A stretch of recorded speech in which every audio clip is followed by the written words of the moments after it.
Halo, perkenalkan nama saya Jos Christian Zebua. Saya dari Universitas Bina Sarana Informatika Kramat 98. Saya dari kelas 64 3E07. NIM saya 64190633. Baik. Tujuan saya di sini membuat video ini yaitu ingin mereview sebuah film yang berasal dari negara Thailand yang berjudul The Billionaire. Mungkin ada beberapa teman yang sudah pernah menonton film yang menginspirasi ini ya. Dan kisah ini spesialnya yaitu diangkat dari kisah nyata dari seorang pemuda, dari pebisnis muda yang kaya raya. Baik, tujuan saya buat video ini, di sini saya akan mereview film tersebut secara singkat, padat, dan jelas. Selamat menyaksikan. Check it out. The Billionaire. Kisah seorang pemuda bernama Top Itipat. Top Itipat. Ya. Di sini Top ingin membuka bisnisnya sendiri. Top ini bisa dikatakan berasal dari keluarga kalangan menengah ke atas ya. Jadi dibilang miskin enggak juga. Ya, pokoknya kelas menengah ke atas dah. Ya. Awal mulanya Top tertarik dengan dunia bisnis ini adalah ketika dia duduk di bangku SMA, di mana dia sangat tertarik dengan dunia game dan berbisnis di dalam game tersebut. Dua keuntungan yang didapat oleh Top.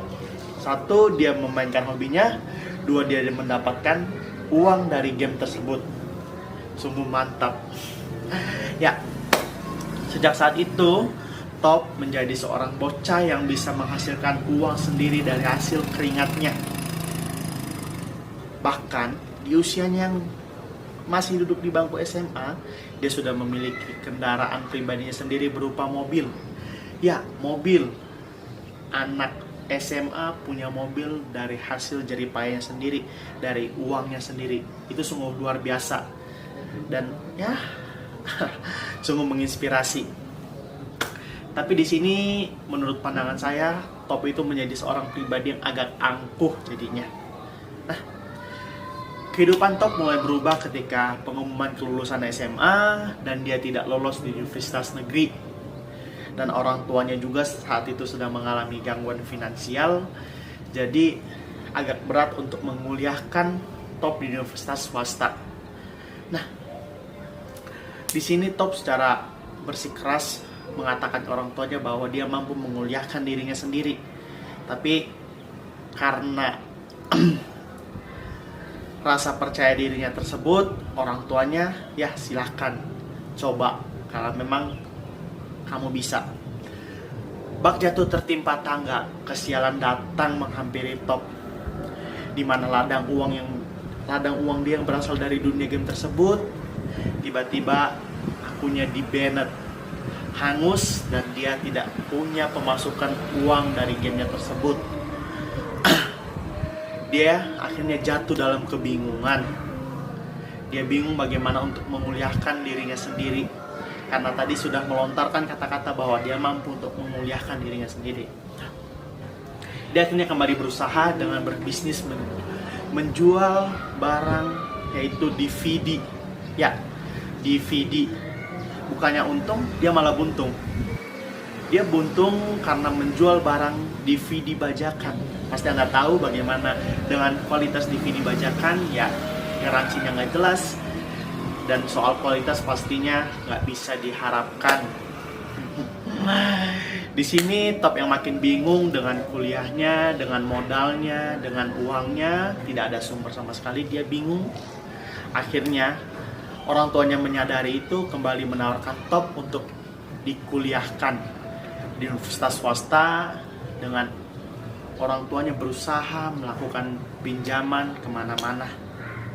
Tapi ya, karena sosok Top yang angkuh dan gengsinya juga yang tidak hilang sama sekali, dia menolak tawaran orang tuanya untuk dikuliahkan. Walau akhirnya tak bisa kuliah, dia kuliah dengan cara yang salah, yaitu dia mencuri jimat ya orang tuanya. Dia menjual di pasar dan dia pun tetap akhirnya bisa berkuliah walaupun dengan cara yang salah ya. Nah, di pada saat duduk di bangku kuliah pun Top masih berpikir bagaimana cara untuk berbisnis. Dia masih ingin berpikir bahwa masa mudanya dihabiskan untuk berbisnis. Nah, di sini akhirnya dia kembali memulai bisnisnya, itu dengan bisnis membuka kacang goreng. Kacang goreng ya, dia di sini memulai bisnisnya.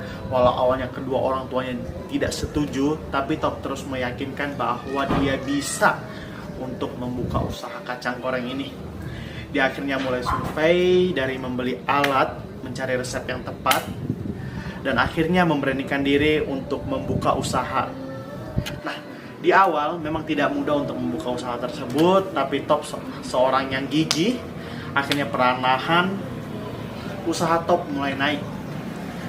Nah, di sini Top memberanikan diri untuk membuka usaha di mall, di mana dia melihat peluang pelanggan lebih banyak datang. Nah, banyak tantangan yang dihadapi Top pada saat membuka usahanya di mall ini. Dimulai dari proses dan mencari tempat yang cocok untuk tempat dia berjualan, dan mencari pelanggan yang bisa dikatakan setia terhadap usahanya tersebut. Tapi perlahan tapi pasti dia mampu melewati itu semua, dan akhirnya Top yang gegabah membuka cabang kacang gorengnya. Tanpa disangka, ya, namanya juga usaha, pasti ada saja tantangan dan masalahnya. Usaha kacang gorengnya ini mengganggu pihak mall, di mana asap dari kacang gorengnya itu merusak bagian mall dan mengganggu pelanggan serta penjual lainnya. Akhirnya Top mengalami kegagalan kembali, di mana harus diputuskan kontraknya, dan akhirnya tidak bisa berjualan di mall tersebut. Ya, sungguh malang, tapi namanya dunia bisnis pasti seperti itu. Nah, Top akhirnya kembali bangkit dan terinspirasi untuk kembali membuka bisnisnya. Wow, nggak disangka seorang Top ini seorang yang kreatif ya. Kali ini dia membuka bisnis rumput laut goreng. Ya, sudah ketebak, di awal memang sulit, tapi akhirnya bisnisnya kembali sampai berjalan lancar. Top yang tak pernah puas ingin memasarkan produknya agar lebih laris dan dikenal. Dia sampai nekat untuk memasukkan produknya ini di 7-Eleven. Mungkin beberapa teman udah ada tahu ya 7-Eleven itu apa, tapi untuk khususnya di Indonesia ini sudah tutup. Nah, di sini usahanya memasukkan produknya di 7-Eleven itu ditolak mentah-mentah oleh pihak 7-Eleven-nya. Ya, sungguh pukulan telak bagi Top, di mana ya dengan segenap usahanya dia berusaha, ternyata yang diterima adalah penolakan. Tapi ya, kembali dengan satu hal yang saya acungi jempol untuk seorang Top, yaitu di mana dia gigih. Ya, di sini dia memperbaiki produk rumput lautnya dengan proses panjang. Akhirnya produk rumputnya lautnya diterima oleh pihak 7-Eleven. Setelah proses pertama selesai, Top mendapatkan satu masalah lagi, di mana dia harus membangun sebuah pabrik yang pastinya perlu biaya besar ya, dan harus mengikuti standar GMP atau Good Manufacturing Practice. Ya, kurang lebih seperti itu. Baik, di sini dia yang kebingungan. Di usianya yang masih menginjak umur 20-an, dia berusaha meminjam uang ke bank. Tapi pasti kalian tahu apa jawabannya. Ya, pihak bank menolak mentah-mentah kembali permohonan Top. Ya, tapi seorang Top bukan seorang yang mudah menyerah. Akhirnya dia mencari cara dengan cara menjual mobilnya sendiri. Akhirnya Top menjual mobil yang dibelinya sejak SMA yang menemani dia berbisnis untuk dijadikan membuat pabrik. Nah, dia mengumpulkan sisa-sisa uangnya, dia mengumpulkan dari modal-modal sebelumnya, akhirnya perusahaan pabrik top berdiri.